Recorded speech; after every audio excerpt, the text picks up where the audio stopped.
समाज को जागृति के बारे में कहा जाएगा तो जो बहुत सारे जो किताबें हैं, तो मैंने कहा मेरे स्पीच में भी कहता कि जॉन कुंतर जब बाबा साहब को मिलने गए थे तो वहाँ पे 8,000 किताबें वहाँ पे अवेलेबल थी, और बाद में जब बाबा साहब का देहांत हुआ, महापरिनिर्वाण हुआ, तब वहाँ पे 35,000 बुक्स वहाँ पे अवेलेबल थी। तो मैं यही कहना चाहूँगा, अगर हम बुक पढ़े, जबकि हर महापुरुष हम पढ़े, जो कि महात्मा ज्योतिराव फुले हो गए, छत्रपति शाहूजी महाराज हो गए, बाबा साहब हो गए, छत्रपति शिवाजी महाराज हो गए, अण्णाभाऊ साठे हो गए, ये सब महापुरुष जब हम जाके किताबों के माध्यम से जब हम पढ़ेंगे, तब तो मुझे लगता है कि ये जो दुनिया में जब जो ऐसे ऊंची जाति का, नीची जाति का, ये जो भेदभाव आजकल लगातार चलते रहता है, कुछ छोटी मोटी घटनाएं गांव में जो होती रहती है, तो इस पर हक से पाबंद लग जाएगा। और जो जातीय दंगलियां होती है, धार्मिक दंगलियां होती है, ये भी अगर हम कॉन्स्टिट्यूशन के संविधान के माध्यम से अगर उसके उस तरह से अगर देखा जाए, तो मैं बहुत आशावाद से कह सकता हूँ कि ये सब जड़ खत्म हो जाएगी। और सम्राट युवा मंच, इस बारे में हमारे दोस्त विजय पागारे जी एक अच्छा काम कर रहे हैं, और सभी का मैं इसलिए धन्यवाद करना चाहूँगा, जो कि व्यवस्था में कहा गया था कि समुद्र लांग के जाना नहीं है, ऐसे आज तक लिखा गया था अनेक शास्त्रों में। वो मैं खुल के बोलना नहीं चाहता हूँ, क्योंकि खुल के बोलने से किसी और जाति का संबंध आ जाता है। तो ये सब हमारे भाई बहन अनेक नदियाँ, समंदर भी पार करके यहाँ तक आई, और इन लोगों ने बाबा साहब के विचार के माध्यम से, शिवाजी महाराज के विचार के माध्यम से, सम्राट युवा मंच और इन सभी भाइयों ने यहाँ पे जो क्रांति करके दिखाई, इन सब का फिर से एक शुक्रगुजार होना चाहता हूँ। और आज के दिन यही करना चाहता हूँ, अगर पढ़ने से बाबा साहब अगर समझता है, तो नाचने से बेहतर हमें बाबा साहब पढ़ के समझ लेना चाहिए। बस इतना ही, धन्यवाद। आपको एक बात कह देना चाहता हूँ, आज इस मंच पर उपस्थित हमारे अतिथिगण और सर्वप्रथमतः ज्या पूर्वीतून स्वराज्य निर्माण झाले असे आमचे जिजाऊ महासाहेब आणि ज्यांनी हिंदवी स्वराज्य निर्माण केले असे आमचे छत्रपती शिवाजी महाराज, आणि आमच्या पूर्ण भारताला, आणि आज आम्ही त्यांच्यामुळं या स्थितीवर आणि या पदवीवर आहोत असे आमचे विश्वरत्न डॉक्टर बाबासाहेब आंबेडकरजी, आणि आमच्या स्त्री शिक्षणाला पुढे करणार आणि स्त्री शिक्षणासाठी लढत राहणारे असे आमचे महात्मा ज्योतिबा फुलेजी, आणि आलेल्या इथं सर्व माझ्या बांधवांनो आणि भगिनींनो, मी जास्त बोलणार नाही, कारण आम्ही यांच्यासाठी पूर्ण काही इथं बाबासाहेबांचं जीवन चरित्र आणि महात्मा फुलेजींचं जीवन चरित्र ऐकायला आलो असे आमचे पाटील साहेबजी, त्यांचंही या मंचावर स्वागत जोराने करायला झालं पाहिजे, कारण ते पण महाराष्ट्रातून आपल्याला संबोधन करण्यासाठी आलेलं आहे। बस एवढे माझं 2 शब्द बोलून समाप्त करतो। बघायचे 2 मिनिट पूरा हो गया।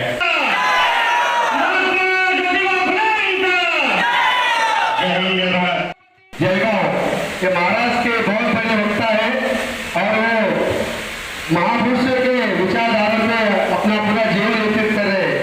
तो उन्होंने एक ही मेरा फोन आते हुए मुझे बोला की विजय दादा, तुम्ही बोलून तुमच्या शब्दाचा आम्ही आदेश मानून तुमच्या कार्यक्रमात आम्ही येऊ, तर मी सर्व सम्राट युवा मंच, महाराष्ट्र जनसेवा संघटन तथा सभी सामाजिक संघटनांतर्फे दादा आम्ही तुमचं खूप खूप आभार मानतो, धन्यवाद मानतो। असंच तुमचं किती कौतुक करावं ते आज कमी आहे, कारण की ऐन वेळेस रात्री 11 वाजता तुम्ही हो बोलले ना, टायमावर उपस्थित राहिले, तर मी तुमचं खूप खूप अभिनंदन आणि धन्यवाद मानतो। तरी पुढच्या कार्यक्रमाला सुरुवात करतो। आदरणीय शांतनाथ पुजारी जी, आपको विनंती, आप मंच पे आइए। आनंद जी पाटिल मंच पे आइए। सुनील पाटिल जी, आपको बोलना है जय क्रांति। जब ज्योत जली थी पढ़ेगी, मराठीतच बोल मला वाटतं ना, जेव्हा विद्येची ज्योत जळाली तेव्हा क्रांती निर्माण झाली, आणि त्याचं जर मुख्य श्रेय कोणाला जात आहे ते बाबासाहेब आंबेडकर आणि महात्मा फुलेंना जात आहे। बरोबर, त्यामुळे जोरात बोलायचं आहे, जय ज्योती, जय ज्योती। धन्यवाद। आजच्या या शुभ दिनी महात्मा फुले आणि बाबासाहेब आंबेडकर यांच्या जयंतीनिमित्त सम्राट युवा मंच द्वारा हा जो कार्यक्रमाचं आयोजन केलं, आणि याच्यात सर्व समाज उपस्थित झाले। अतिथीगण यांचे आणि जे उपस्थित आहेत सर्वांचे मी मनपूर्वक स्वागत व्यक्त करतो. जास्त समय घ्यायचंच नाही, कारण आपल्याला खास ज्यांना आपण ऐकायला आलो आहोत असे आमचे प्रदीप देसले पाटील यांना आपल्याला ऐकायचं आहे. तरी आजची जी आपली संघटना आणि एकता जी आहे अशी आपल्या दादरा नगर हवेलीमध्ये कायम सर्व समाजाची टिकून राहावं अशी माझी अपेक्षा आहे. या अगोदरच आपल्या शेवटच्या 1 महिन्याच्या आतच छत्रपती शिवाजी महाराजांची जयंती होती, जिथेही तुम्ही सर्व उपस्थित होते. रामाची रॅली निघाली, तिथेही तुम्ही सर्व उपस्थित होते. आणि आज बाबासाहेबांची जयंती आहे, तिथेही सर्व उपस्थित. आता त्रिवेणी संगममध्ये तुम्ही सर्व उपस्थित राहिले, त्याबद्दल सर्वांचे आभार व्यक्त करतो. धन्यवाद. आज 132वीं जन्म जयंती के उत्सव और 196वीं महात्मा ज्योतिबा फुले जी की जन्म जयंती के महोत्सव में हमें सम्राट मंच के द्वारा यहाँ पर उपस्थित करने का जो मौका मिला, तो सभी को इस अवसर की मैं बहुत बहुत बधाई देता हूँ. बाबा साहब आंबेडकर के बारे में तो हमारे वक्ता जी आए हैं, जो आयु प्रदीप भाई है, तो हम तो उनको सुनने के लिए आए हैं, तो मैं ज्यादा कहूंगा नहीं, लेकिन एक बात कहूंगा कि बाबा साहब आंबेडकर सिर्फ दलितों के देवता नहीं थे, वो हर समाज, हर जाति, हर मजदूर सभी का एक मसीहा थे. बाबा साहब के जो विचार है, बाबा साहब के जो विचार है वो कि बाबा साहब के जो विचार है, उन्होंने जो संविधान लिखा वो किसी एक जाति के लिए नहीं है, सभी जाति को उन्होंने समान अधिकार दिया है. इसीलिए सभी जाति उनका सम्मान करना बहुत ज़रूरी है, और सब करते भी है, ऐसा नहीं कि नहीं करते, सभी करते भी है. और सम्राट युवा मंच द्वारा डॉक्टर बाबा साहेब अम्बेडकर एवं महात्मा ज्योतिबा फुले जी की शहीद जयंती सम्राट युवा मंच द्वारा इतने भव्य रूप से यहाँ दादरा में उजाई गई, उनको हार्दिक अभिनंदन एवं शुभकामना. और दादरा नगर हवेली के सभी संगठनों ने इसमें हिस्सा लिया और उनका इसमें सहभागी रहा. तो ये हमारे दादरा नगर हवेली के एकता और भाईचारा की एक बहुत बड़ी मिसाल है. आज जो संयुक्त तथागत महात्मा ज्योतिबा फुले और डॉक्टर विश्वरत्न डॉक्टर बाबा साहब अम्बेडकर जी का सम्राट युवा मंच की ओर से बहुत बड़ा भव्य दिव्य जयंती का कार्यक्रम हुआ. और ये जो हमारा सम्राट युवा मंच है, संस्थापक अध्यक्ष आदरणीय विजय पगारे सर, उनके विचार से ये सम्राट युवा मंच निर्माण हुआ. और दादरा नगर हवेली दक्षिण गुजरात तक बहुत जोर शोर से उनका काम और प्रचार प्रसारण, समाज सेवा, सभी के दुख सुख में ये हमारा संगठन काम करता है. हमारी सम्राट युवा मंच की पूरी टीम 24 आवर हमेशा दुख सुख के लिए तत्पर रहती है. और हमारी जो सम्राट युवा मंच की टीम है वो एकदम नॉर्मल घर से, कोई रिक्शा वाला है, कोई 12 घंटा ड्यूटी करने वाला है, और कोई मतलब छोटा मोटा टेम्पो चलाता है. वो सब ड्यूटी के बाद भी समाज सेवा के लिए सम्राट युवा मंच पूरा तत्पर रहता है. कि सबसे बड़ा विचार था बाबा साहब अम्बेडकर जी का कि हम सभी को हमारे बच्चों को शिक्षित बनाना है. उन्होंने दूसरा शब्द कहा था संगठित रहो. हम जब संगठित रहेंगे तो कुछ ना कुछ कर पाएंगे, कुछ ना कुछ हासिल कर पाएंगे. और तीसरा उन्होंने कहा था संघर्ष करो.